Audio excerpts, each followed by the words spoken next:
everything you ever wanted to know about business, but you were afraid to ask. How do I start my business? How do I raise the finance? How do I grow my business? Where am I going to find my customers? Join me every Tuesday at 1:30 p.m. on Star Radio UK to get all the information and tips that you need to become a successful entrepreneur and become financially free. Remember, don't let life dictate to you. Rather, put your signature on life. Get ready for this. Good afternoon, ladies and gentlemen, and welcome once again to the Bebe Means Business Show. I'm so glad that you're able to join me this afternoon. So glad to see you once again, and we're grateful that you are alive and well and safe and good to go. For those of you who have never been on this show, and I don't know why you wouldn't be, this is the Bebe Means Business Show, and this is the show where we get to talk about anything and everything to do with business, entrepreneurship, wealth creation, and the like, with the aim of helping you do very well in business, but ultimately to become financially free. So if you're joining us for the very first time, I want to say welcome. I'm your host, Bebe Clement, and I run a group of small companies. I'm also the author of the book that you can see at the bottom of your screen, Bebe, How to Go from Employee to Entrepreneur, which you can purchase either from my website at bbclement.com or from Amazon. Either way, you can purchase it there. But I've sold over 5,000 copies of the book, and it's becoming ever more relevant. I was watching just before I came on the show, I was looking at something on social media that Tesco is going to axe about 317 things in their shop, the deli center, the vegetable center, that kind of thing. All that is going, the fishmongers and all that is going in many of their shops. Hundreds are going to lose their job.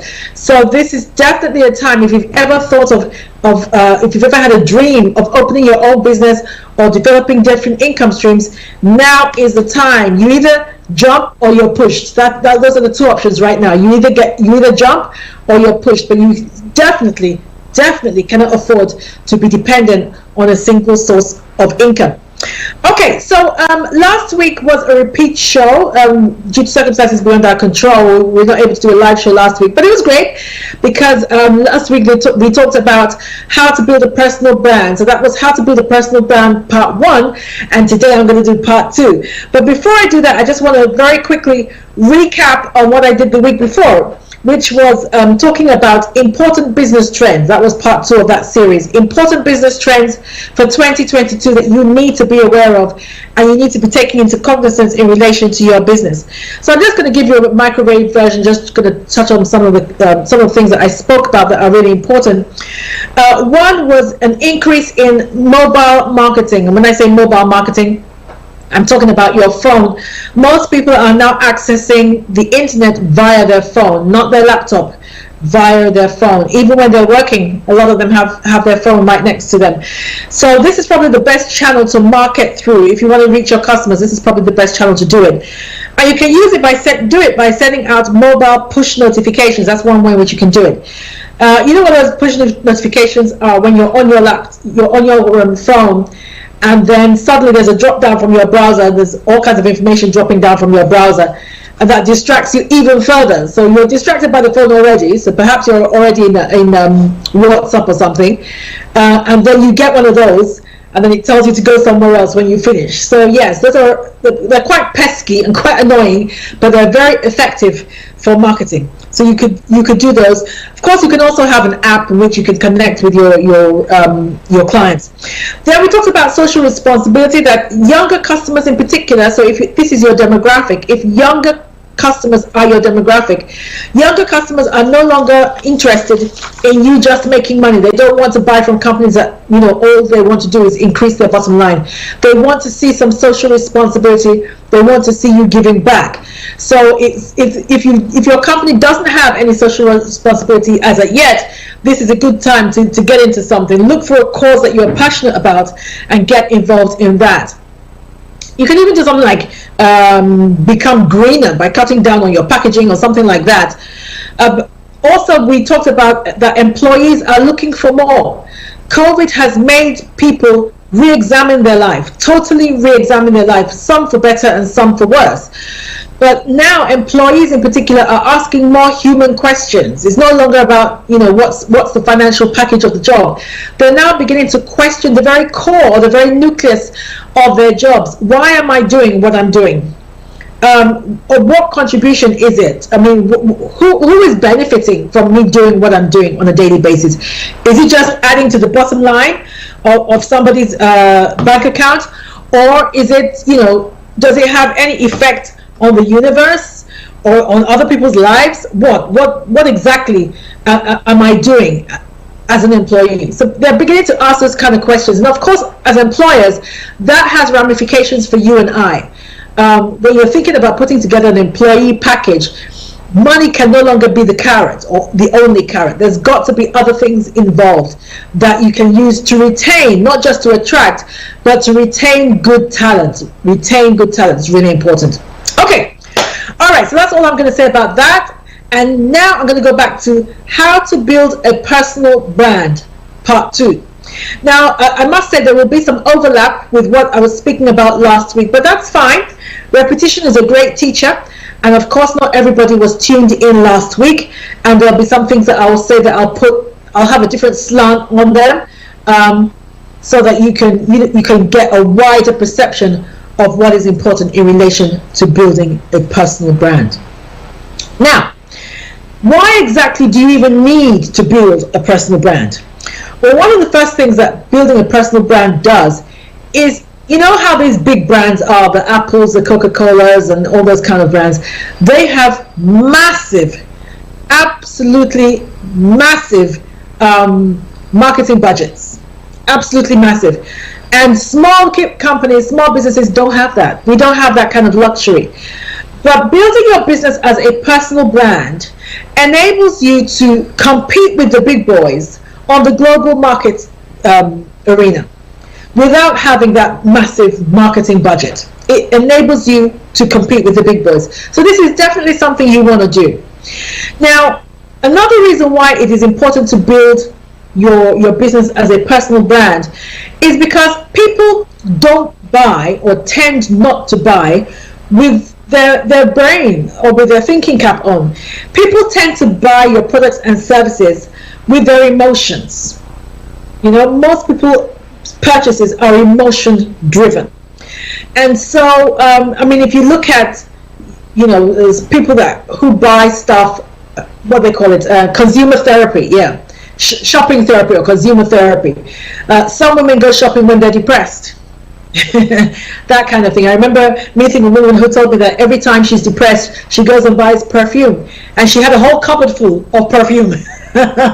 So, and then even some of the clothes, if we look at, especially us girls, if you look in our wardrobe, some of the clothes that we bought, clearly you can tell are emotion driven, because they're very ill-advised. You think about a month or a week later, you're thinking, oh my God, what was I thinking when I bought this dress? There's no way I can pull this dress off.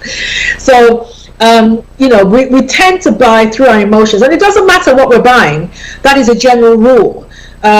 Again, the guy, I often use this as an example, the guy who goes out, who's, approaching 50, who goes out to buy a red sports car, he's not buying a sports car because he needs a sports car. He's probably got a people mover parked in his garage. He's not buying a sports car because he needs a sports car. He's buying a sports car because he's buying into a dream. He's buying into everything that went wrong in his life, and he wants to compensate himself for every dream that wasn't fulfilled in his life, and he wants to use this as compensation. That's why he's buying. It's not that he needs a sports car.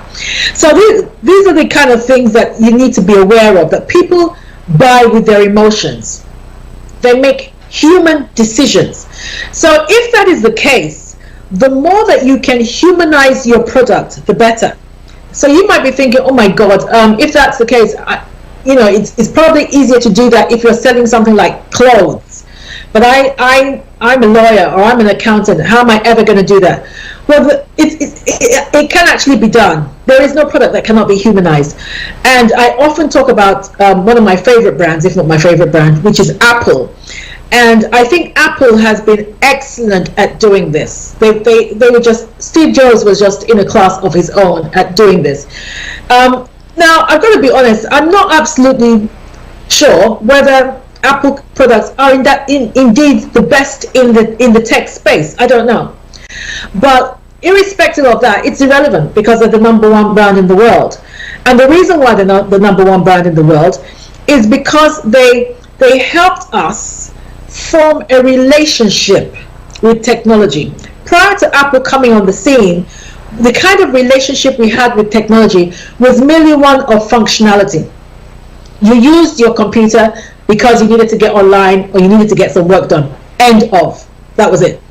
But when Apple came along, Apple did a number of things with their products that enabled us to begin to make a connection, an emotional connection with their products or with technology. And I want to run through some of them because I want you to begin to think about your. Hopefully it will spark something on the inside, or it will give you an idea as to what you can do to help your clients form a relationship with your products. One, they changed the shape. You remember how, well, those of you who are younger may not, but those of us who are older, when computers first of all came out, they were massive, and they were chunky, and they had a standard shape. They were just rectangular, and they were boring. That was it. The first thing that Apple did was they changed the shape. You remember that? They introduced curvy computers. So they carved out, or they halved off all those sharp edges, and they introduced curves in their computers. You remember the Apple computers, how they work? And there is a reason for that. That's quite important. You might be thinking, well, how is changing the shape of the product going to make me connect? You'd be surprised. Curves have been shown by scientists to have an effect, on a subliminal effect on our psyche, which is why guys are crazy about women who have curves.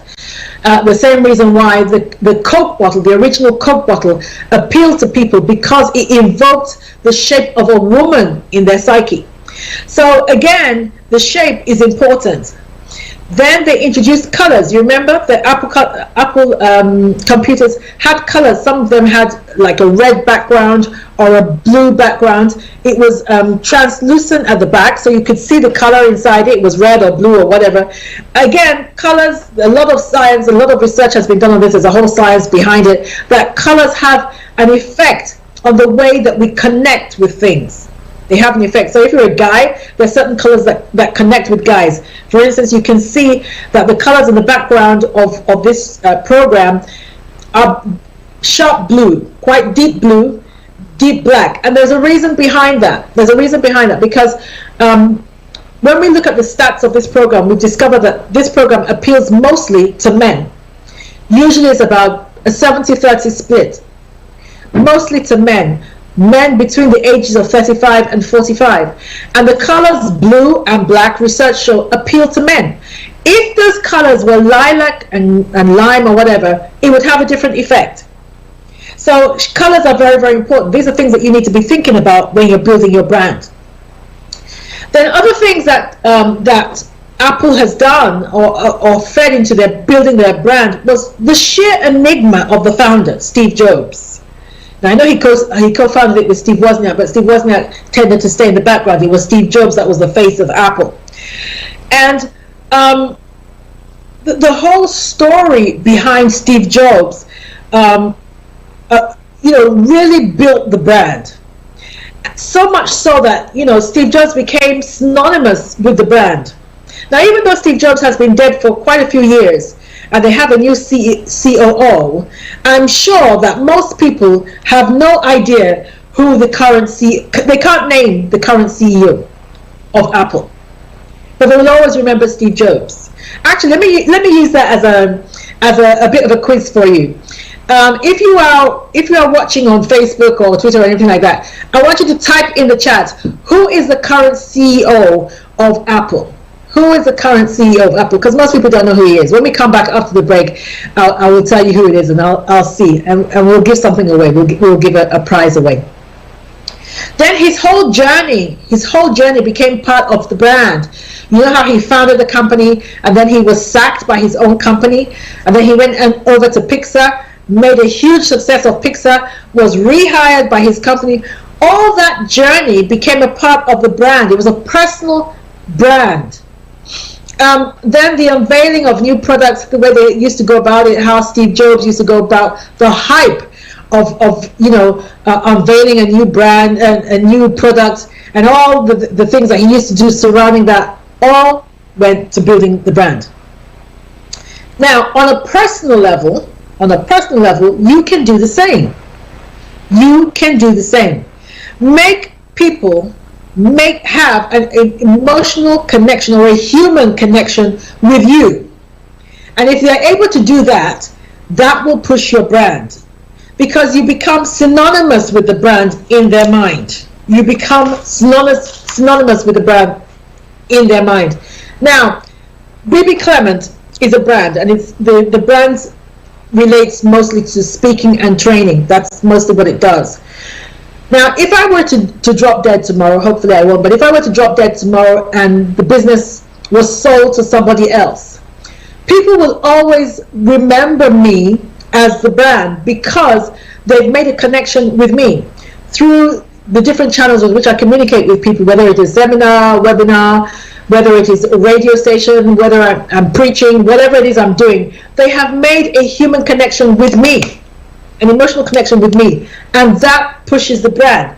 So if somebody comes along tomorrow, somebody inherits the company and starts promoting something that I don't really believe in, that will affect the brand.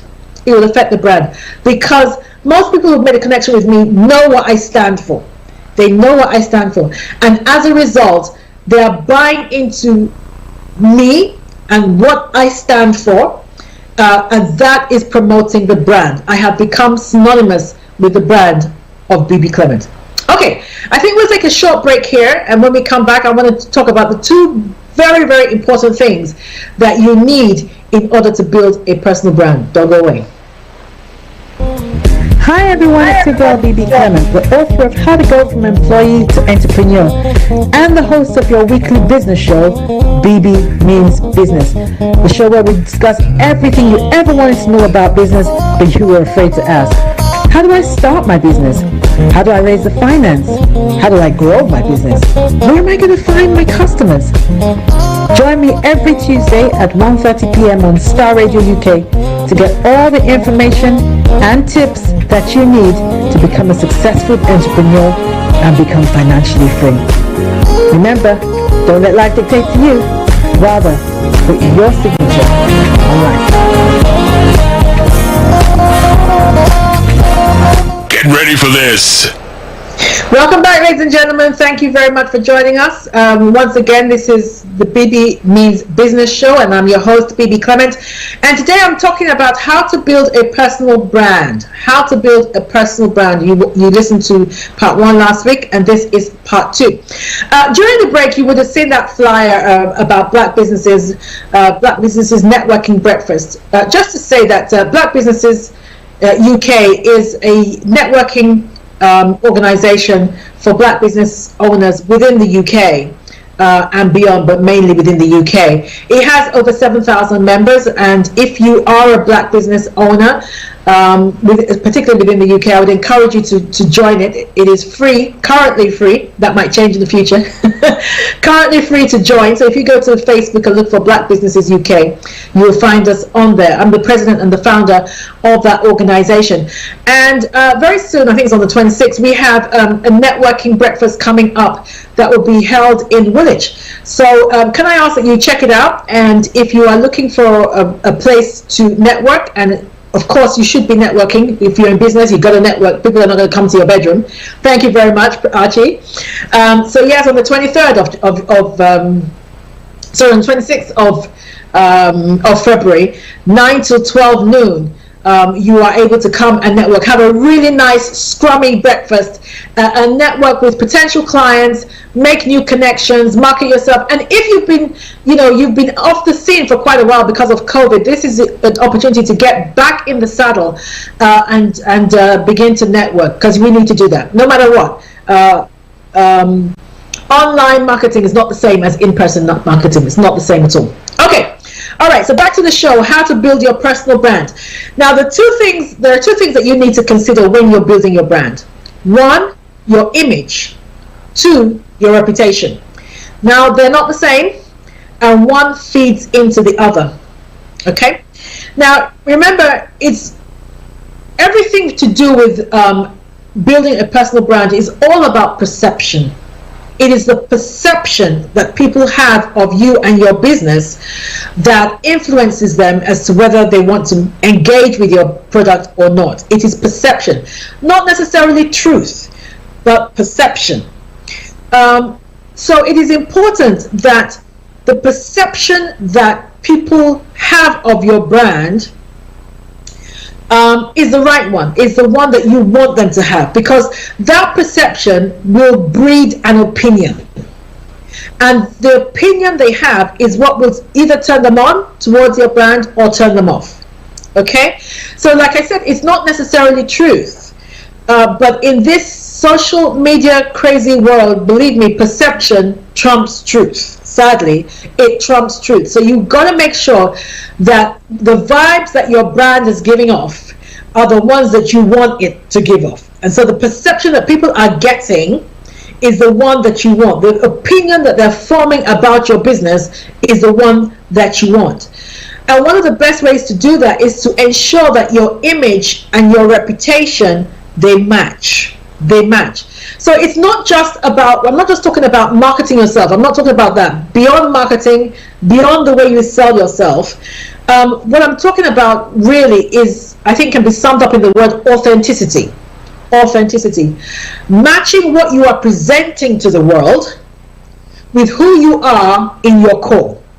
Yeah, I think that's the best way to say it. Matching what you are presenting to the world with who you are at your core.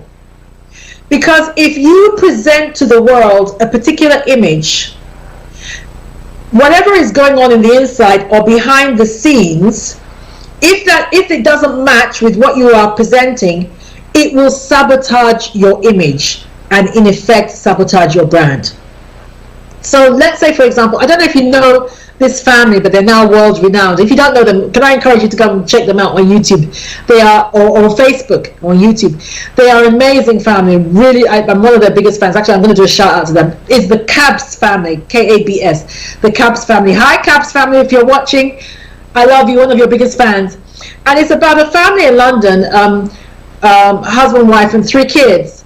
And the whole skits that they do is just around their family. Just around the family. Music plays a huge part in their life, so it's usually around music, about the kids singing and dancing and then getting involved and things like that. But it's all about family life. It's all about wholesomeness. It's all about clean living. It's all about prioritizing the family, and they give off a very wholesome, loving image. The children are very free in their relationship with their parents. The parents are very involved in their children's lives, take a lot of care and all that kind of thing.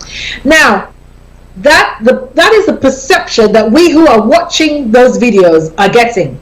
That this especially for the guy, because it's a husband and wife, and often it is the husband that does the videos, especially for the guy, because the guy comes across as a very loving and caring father who's very involved in his children, is very engaged in his family life. There's always videos of his wife kissing him. There's very loving and all that kind of thing.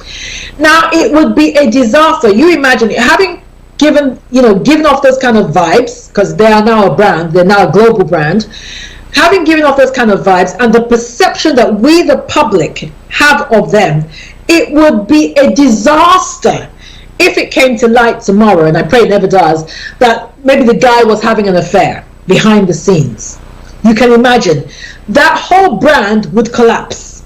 It would absolutely collapse, because the perception that we are getting and the opinion that we are forming is that this is a guy who prioritizes his family, who doesn't play games, who loves his children, and all that kind of thing. So to discover something that tragic would totally disrupt his brand. So can you see what I mean when I say that it is important that the perception that you are giving people with your brand matches who you are at your core, or who you are behind closed doors. Do not promote something that you do not believe in. Don't do that, because you are a fraud if you do that.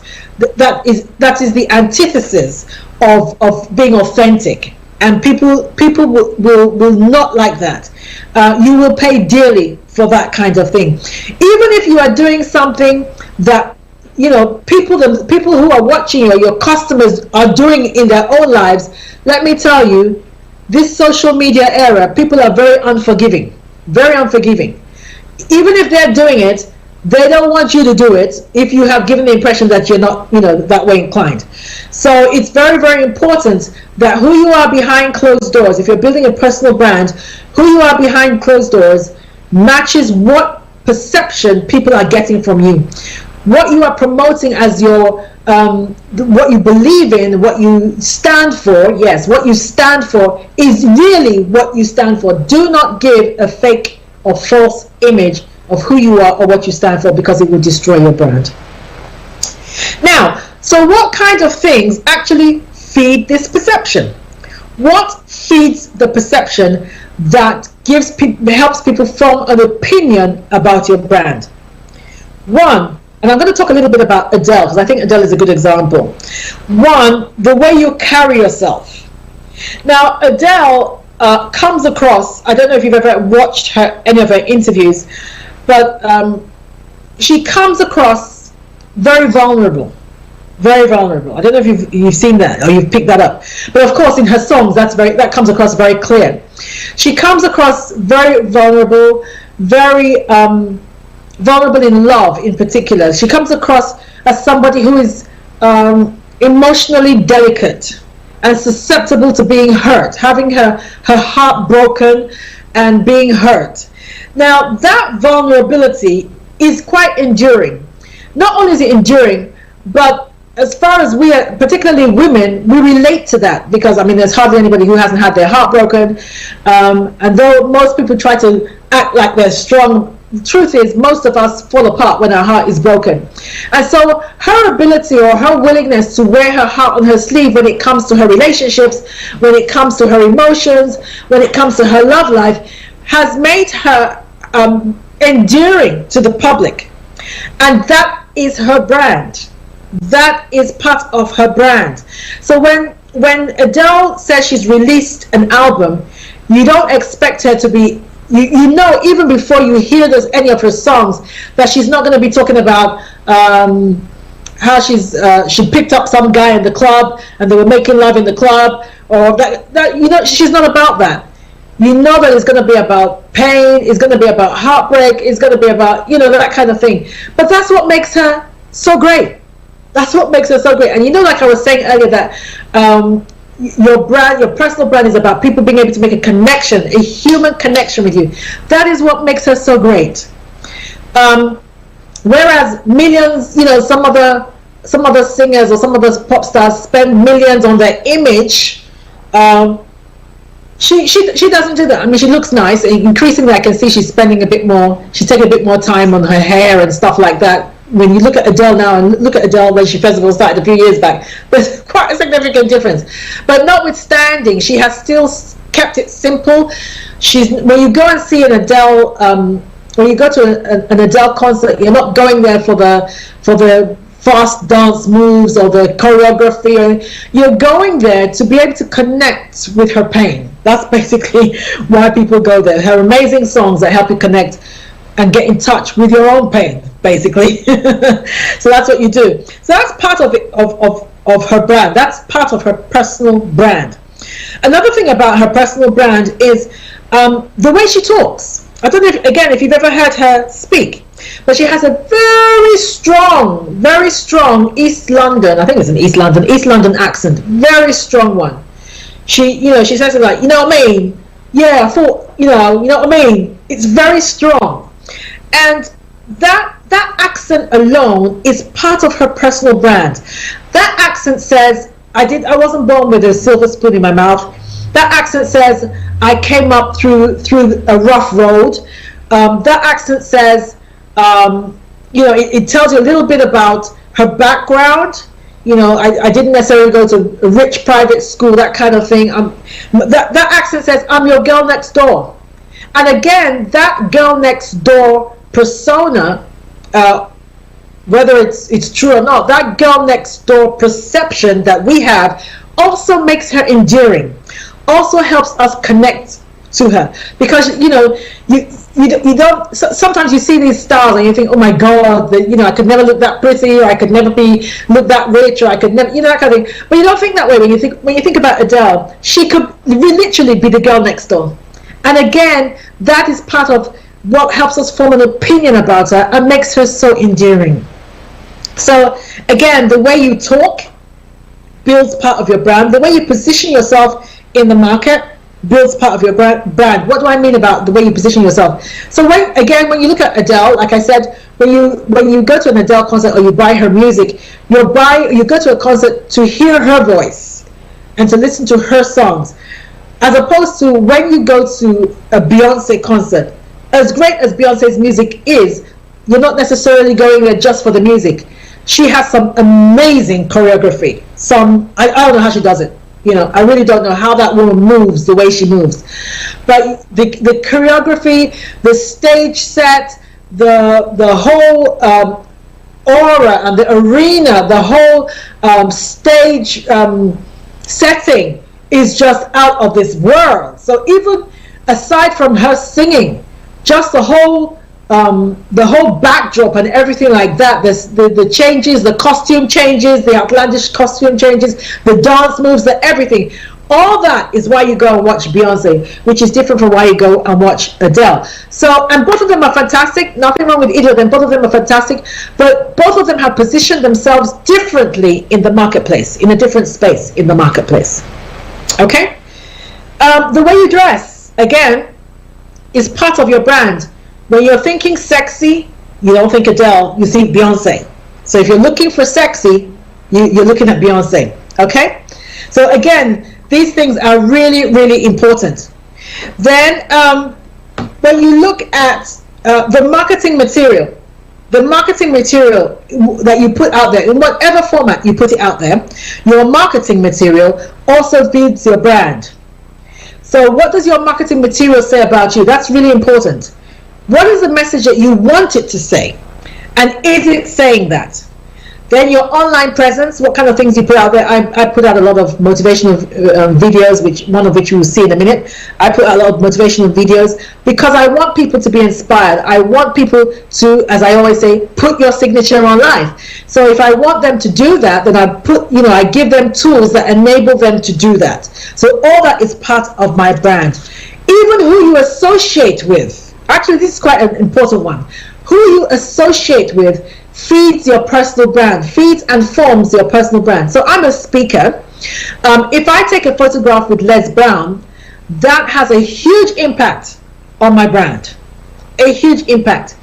Whereas if I take a photograph with, let's say, one of the Kardashians, not that there's anything wrong with the Kardashians, I have utmost respect for what those people have been able to achieve, but it has a totally different effect on my brand. People might question, actually thought she was a bit more serious than that. I don't, that kind of thing. It's completely different. The way the people you associate with and are seen to associate with have an impact on your brand.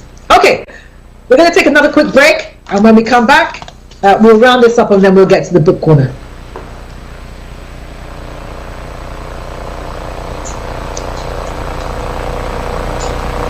Okay, gonna take a break right here. See you in a minute.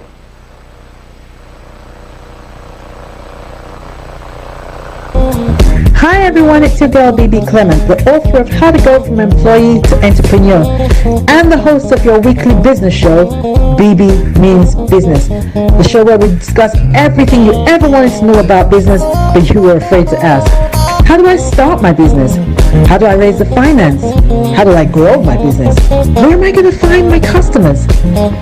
Join me every Tuesday at 1:30 p.m. on Star Radio UK to get all the information and tips that you need to become a successful entrepreneur and become financially free. Remember, don't let life dictate to you. Rather, put your signature on life. Get Get ready for this.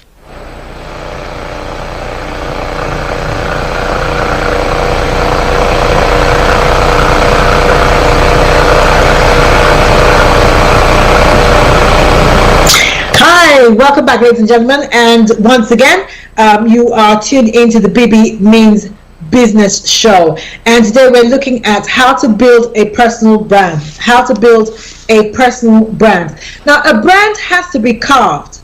A brand has to be carved. You can't just leave it to chance and hope that what I'm putting out there will have the desired effect. No. You have to shape the kind of perception that you want people to have about your brand or about your products and services.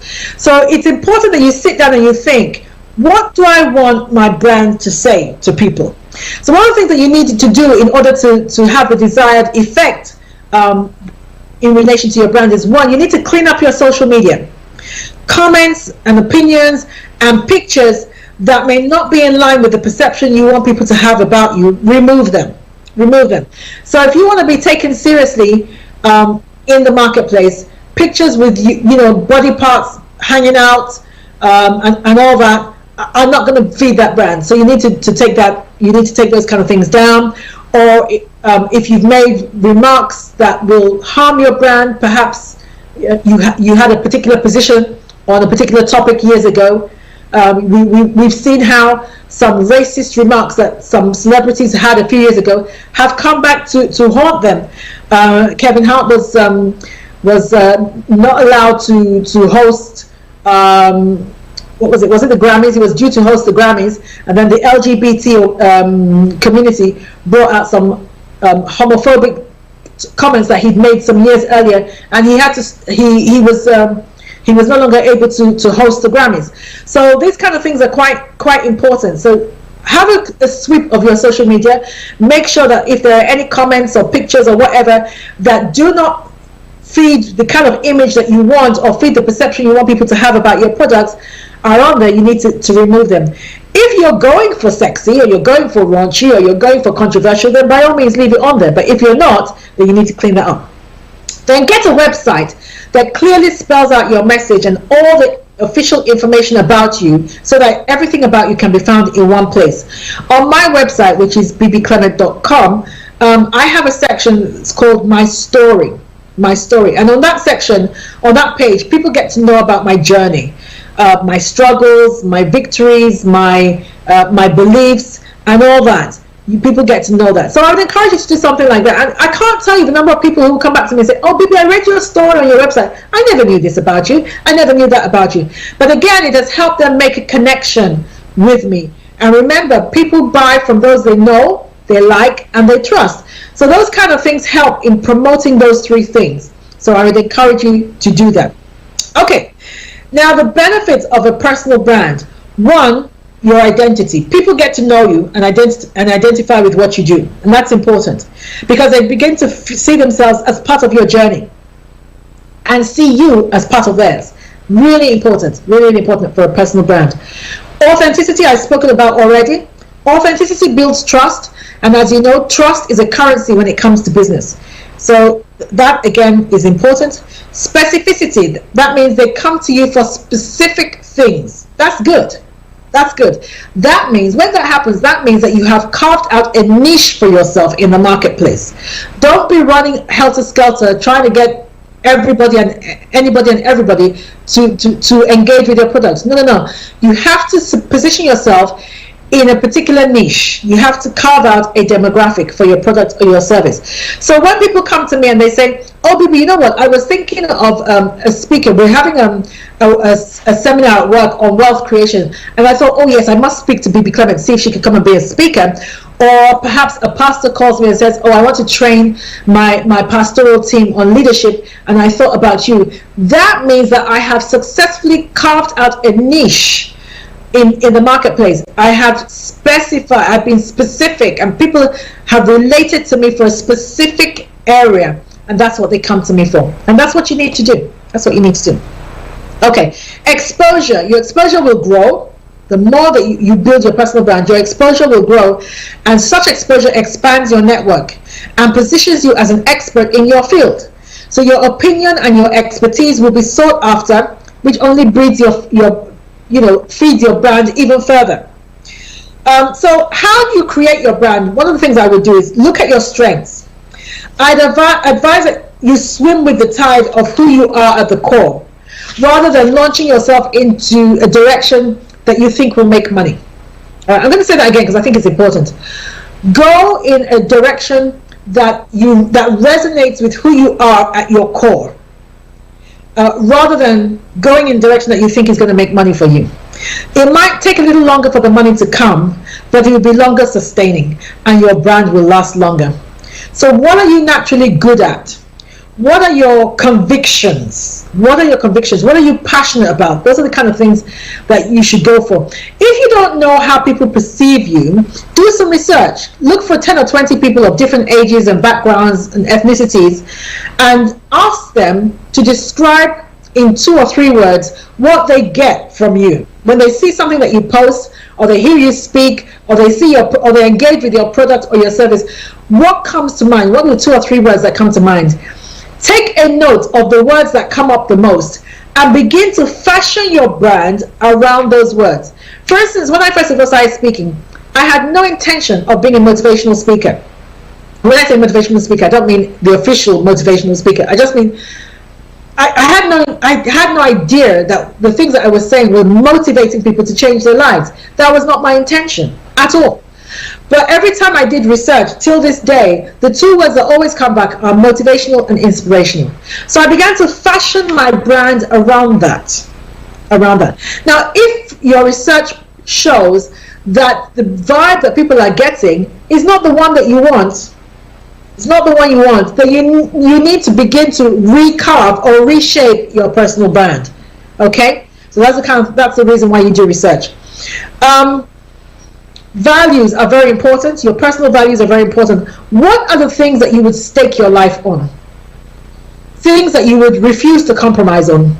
Things that you believe in. Those are the kind of things that you should push as part of your personal brand. For instance, and before I say that, people tend to connect with people who have strong convictions about something. Again, in this wishy-washy social media world where people just fall for anything, any fad that comes along, people follow it. People are attracted to people who stand for something, who say, come hell or high water, this is what I stand for. Like it or lump it, I ain't gonna move on on the way I feel about this issue.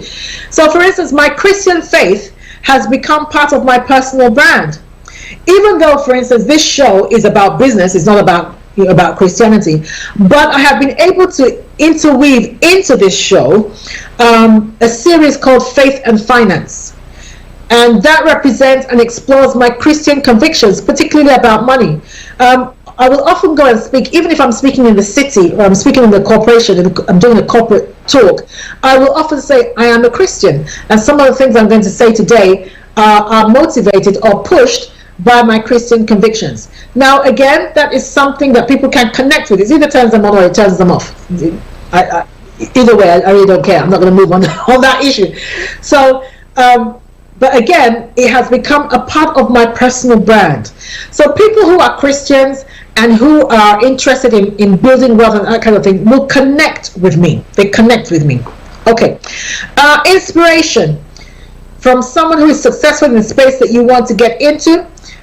You can do that. Find other people who are in that space, and again, they will help you. You connecting with them helps build your brand. It helps build your brand. Okay. Establish your credentials and incorporate them. So these might be professional. It might well be that you need to let people know why they need to connect with you, why they need to engage with your brand. So, for instance, I might say, if I was talking to a set of lawyers, I might say, I own a law firm. If I was speaking to a set of corporate business people, I would say to them, I own a corporate law firm, which I do. So again, establishing your credentials becomes a part of your brand. So they know that, okay, she's not just talking, she's got something behind her. She has a degree in law, she has many years experience in law, she even has a law firm, that kind of thing. All that becomes part of your brand. And the reason why that is important is because whenever you engage with people on a subliminal level, whether they voice it to you or not, they are asking this question. They're saying, who is this person? What do they have? And why should I pay them any attention? Those three questions are being asked on a subliminal level. And sometimes even they don't know they're asking that question. But that question is being asked. Who is Bebe Clement? What does she have? What is she gonna? How is she gonna change my life? And why is she deserving of my attention? Or why is her product deserving of my attention? And establishing your credentials helps them answer that question. I'm worth your time or your attention because I have a wealth of experience in the area of small businesses and business and entrepreneurship. Okay. So last week I spoke about some of the things that you need to build your brand. I'm not going to go into them. I'm just going to mention them. Your logo, your colors, your strap line, your website, your brand story, which I think is really, really important, that kind of thing. All those things feed your brand, and they're very, very important. There's one particular one I do want to mention, and this is mobile communities. Very important. Now, mobile communities is where you invite your clients to become members of a particular community. So on Facebook, I might have the Bebe Clement Facebook page, and it's a members only one. So it's not for people who have a peripheral engagement with my brand, but people who are more serious about knowing who I am, what I do, connecting with me, buying from me, learning from me, that kind of thing. So you have a members only group, and that way you stay connected with them. You can post things about your goods, your products, post things about your activities that is not widely known to the general public. And this is important, very, very important, because research shows that fully engaged customers are 23% more likely to spend with your business. Fully engaged customers, where there's a constant to and fro, you're feeding them information, you're telling them about your activities, you're letting them know what you believe, that kind of thing. Fully engaged customers are 23% more likely to buy your product and your service. So this is something that you can't ignore. Okay, so just to let you know that we are live, and I want to hear your opinions, and if you have any questions, then please, by all means, particularly if you're watching through Facebook, just put them in the chat and I will have a quick look at them, and hopefully I will mention them before the show is over. And also, if you want to shout out, then by all means, just put something in the chat and I will mention you before the show is over. All right. Okay, I'm going to take another quick break because I want a video to be shown.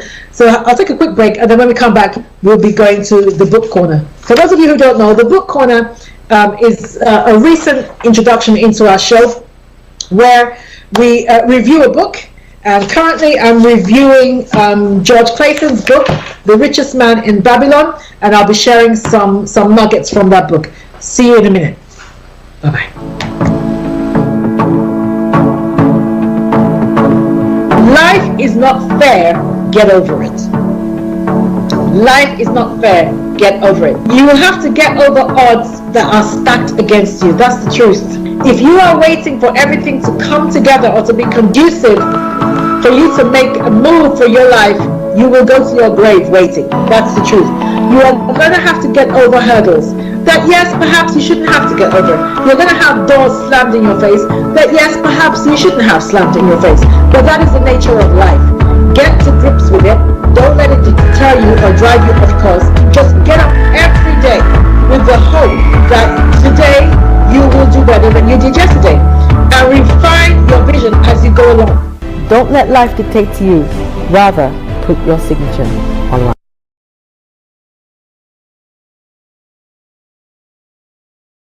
Entrepreneur and the host of your weekly business show, Bebe Means Business, the show where we discuss everything you ever wanted to know about business but you were afraid to ask.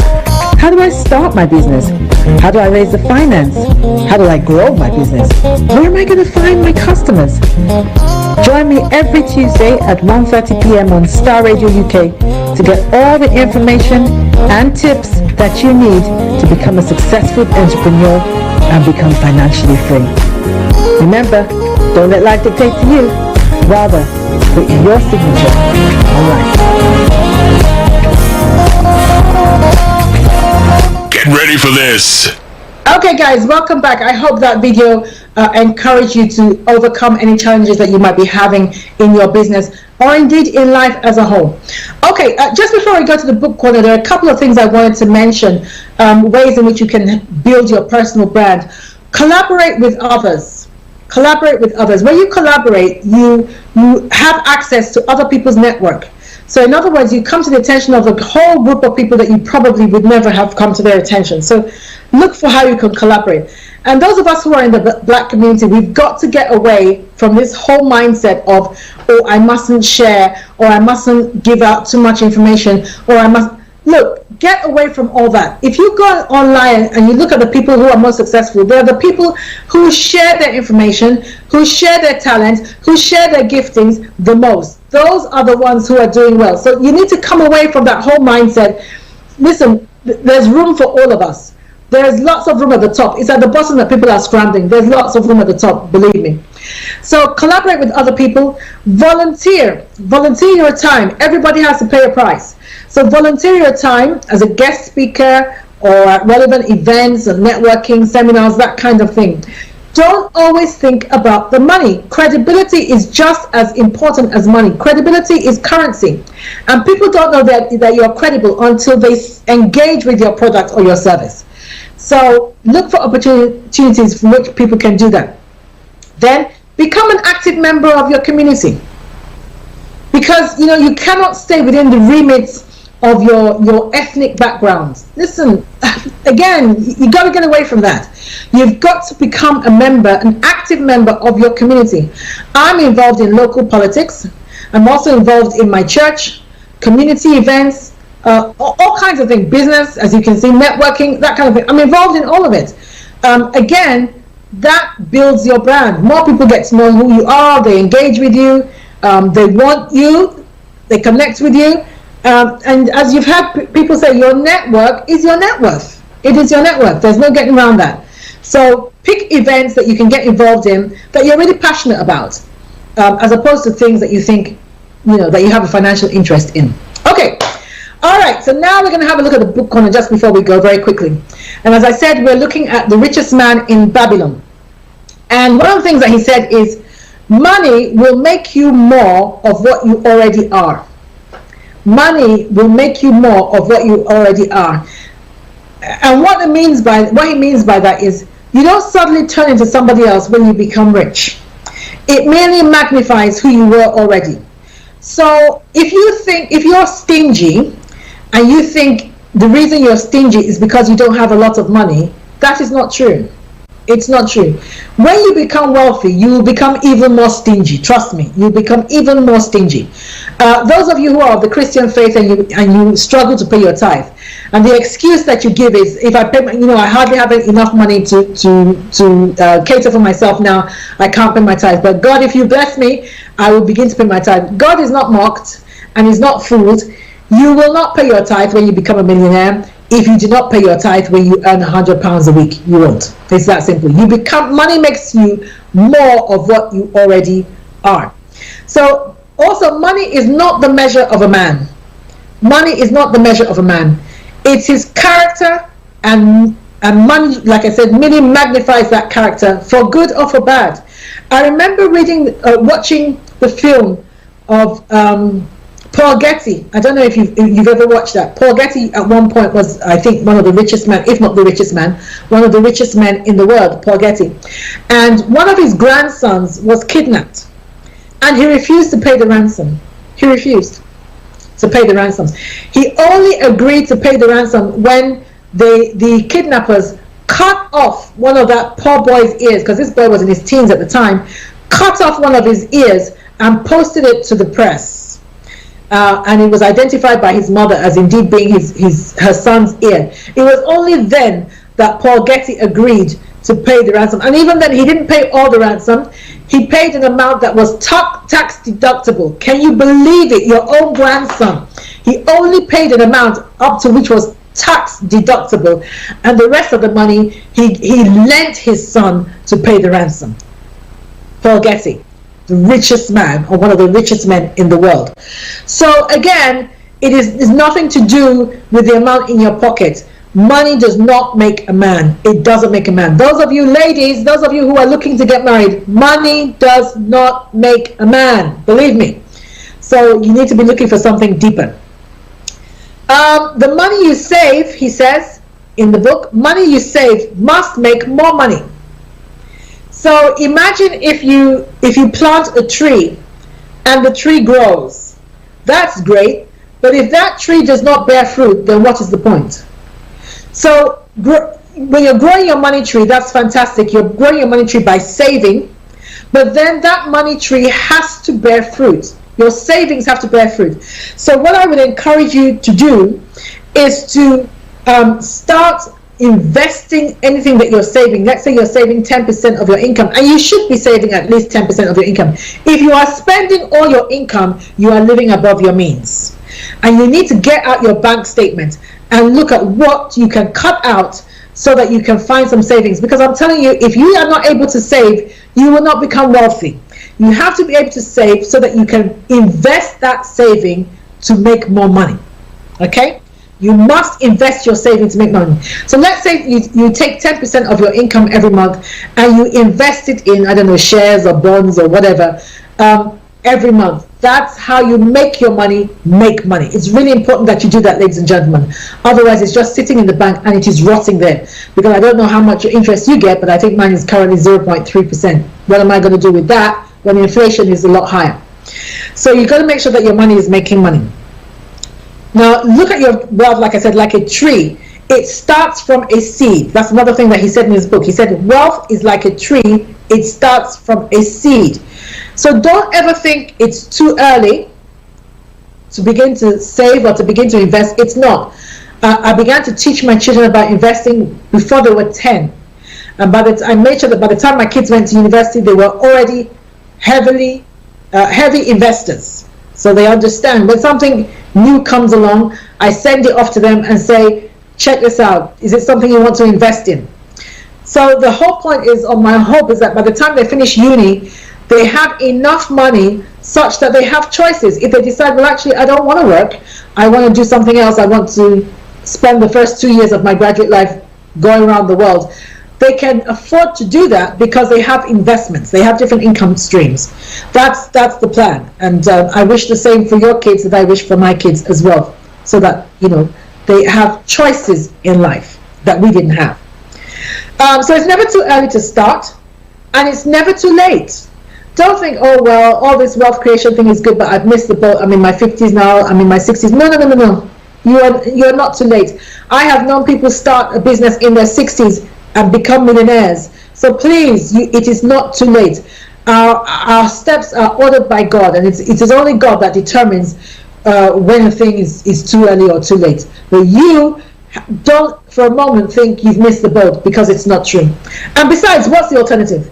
The alternative is to sit there in a life that you're not happy in, wearing what you don't want to wear, driving what you don't want to drive, living where you don't want to live, when you have the potential or the possibility of becoming financially free. Even if that possibility is only 1% chance, or 1% chance is still a chance.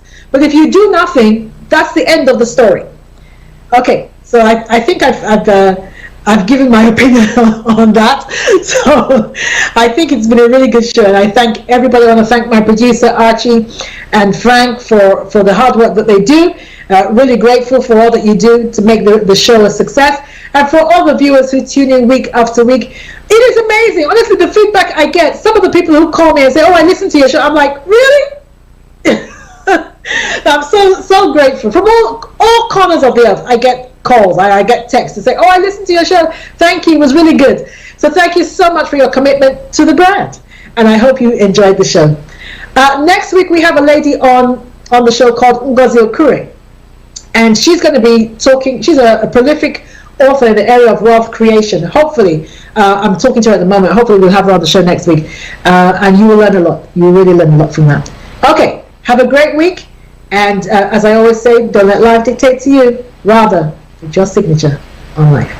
Bye-bye. Life is not fair get over it. Life is not fair. Get over it. You will have to get over odds that are stacked against you. That's the truth. If you are waiting for everything to come together or to be conducive for you to make a move for your life, you will go to your grave waiting.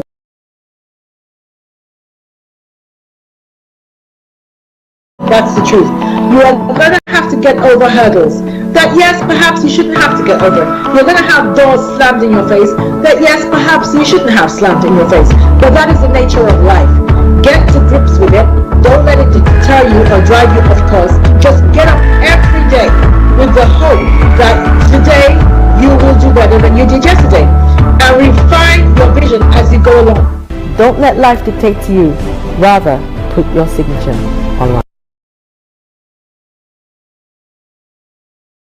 Show Bebe means business. The show where we discuss everything you ever wanted to know about business, but you were afraid to ask. How do I start my business?